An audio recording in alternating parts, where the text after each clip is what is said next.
बूढ़ी औरत और 50 रुपए का नोट। एक बिजली के खंभे पर एक कागज चिपका देखकर मैं करीब चला गया और उस पर लिखी तहरीर पढ़ने लगा।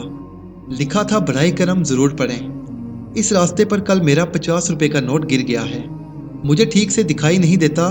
जिसे भी मिले बराए करम पहुंचा दे, नवाजिश होगी। इससे नीचे घर का एड्रेस वगैरह सब कुछ लिखा हुआ था। ये पढ़ने के बाद मुझे बहुत ही हैरत हुई कि 50 रुपए का नोट किसी के लिए इतना ज़रूरी क्यों है। इस पता पर जाने का इरादा किया और उस गली में उस मकान के दरवाजे पर आवाज़ लगाई। एक ज़ईफ़ा लाठी टेकती हुई बाहर आई। पूछने पर मालूम हुआ कि अकेली रहती हैं और कम दिखाई देता है। मैंने कहा, माँ जी, आपका 50 का नोट मुझे मिला है, उसे देने आया हूँ। ये सुनकर बुढ़िया रोने लगी। अभी तक करीब करीब 50 लोगों ने मुझे 50 का नोट दिया है। मैं अनपढ़ हूँ, ठीक से दिखाई भी नहीं देता। पता नहीं कौन मेरी इस हालत को देखकर मेरी मदद करने के लिए लिख कर चला गया है।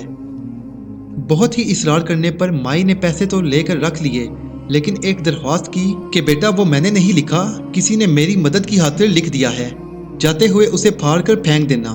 मैंने हाँ कहकर टाल दिया, लेकिन मेरे ज़मीर ने मुझे सोचने पर मजबूर कर दिया कि इन सभी लोगों से बुढ़िया ने वो कागज़ फाड़ने के लिए कहा होगा, मगर किसी ने नहीं फाड़ा।